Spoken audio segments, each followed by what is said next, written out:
soal.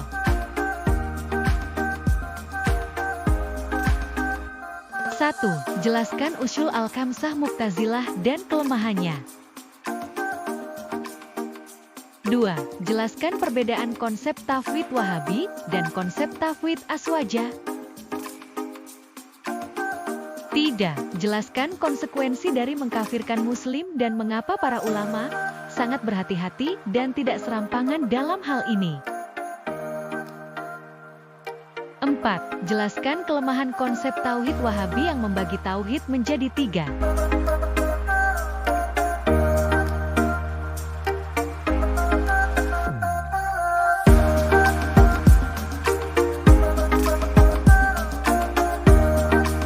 Jelaskan usyul al-khamsah Mu'tazilah dan kelemahannya.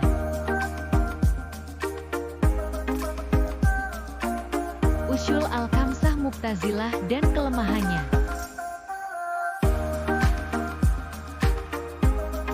Usyul al-khamsah adalah 5 prinsip dasar dalam teologi Mu'tazilah, sebuah aliran dalam Islam yang menekankan rasionalisme dan keadilan Tuhan. 5 prinsip utama dalam teologi Mu'tazilah beserta kelemahannya. Al-Tauhid, keesaan Tuhan, menolak bahwa sifat-sifat Tuhan berdiri sendiri dari zatnya. Kelemahan, terlalu rasional sehingga bertentangan dengan konsep sifat Tuhan dalam Ahlus Sunnah. Al-Adl, keadilan Tuhan, manusia memiliki kehendak bebas karena Tuhan tidak mungkin berbuat zalim. Kelemahan, membatasi kekuasaan Tuhan dan bertentangan dengan konsep kodo dan qadar.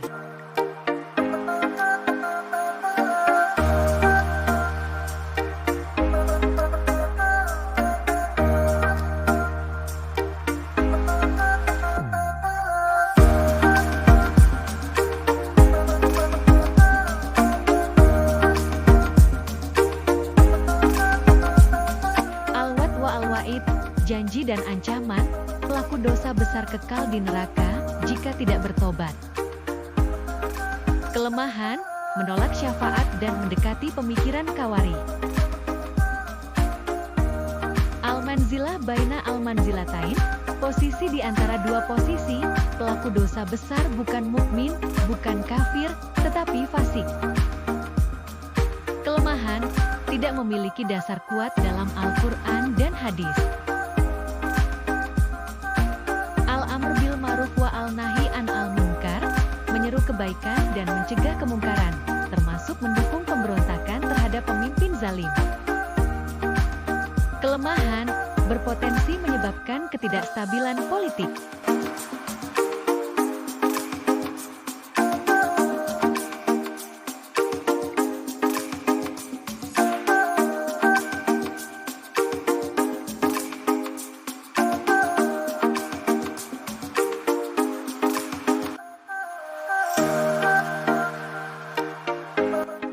Perbedaan konsep tafwid Wahabi dan konsep tafwid Aswajah. Tafwid Wahabi, dalam pandangan Wahabi, tafwid lebih menekankan pada penyerahan makna ayat-ayat sifat Allah tanpa takwil, tetapi tetap memahami maknanya secara zahir, literal. Mereka menolak penafsiran metaforis dan cenderung menganggap sifat Allah sesuai dengan maknanya yang tampak. Tafwid Aswajah, dalam Ahlus Sunnah wal Jamaah, Aswajah. Tafwid berarti menyerahkan sepenuhnya makna dan hakikat sifat Allah kepadanya tanpa menafsirkan secara literal ataupun menyerupakannya dengan makhluk.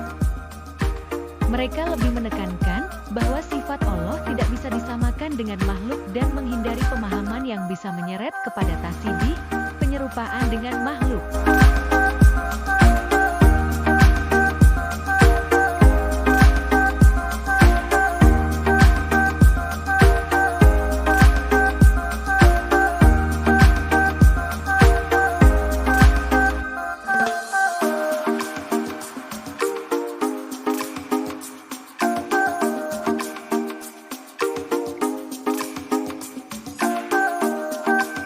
Konsekuensi dari mengkafirkan muslim dan mengapa para ulama sangat berhati-hati dan tidak serampangan dalam hal ini. Mengkafirkan seorang muslim memiliki konsekuensi berat, baik dalam aspek hukum Islam maupun sosial.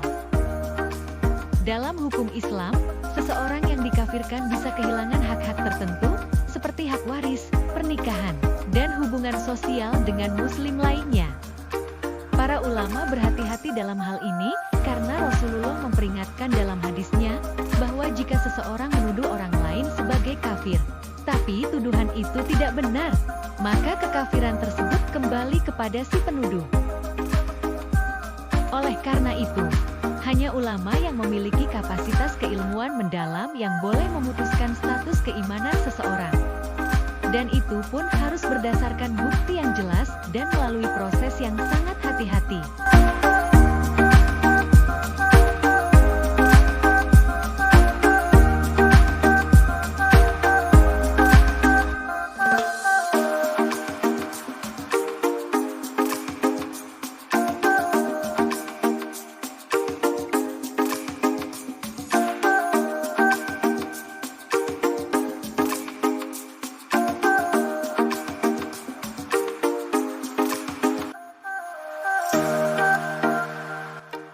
Kelemahannya adalah sebagai berikut.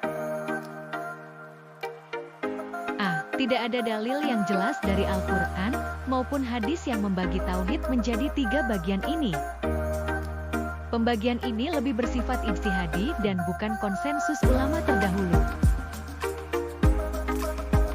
A. Dapat menimbulkan pemahaman yang keliru. Seolah-olah ada aspek tauhid tertentu yang lebih penting daripada yang lain. Padahal Islam mengajarkan tauhid secara utuh, tanpa harus membaginya dalam kategori-kategori tersebut.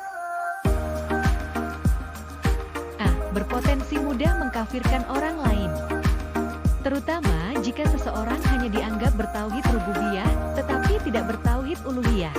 Seperti klaim bahwa banyak muslim melakukan syirik hanya karena berdoa di makam wali, atau bertawasul.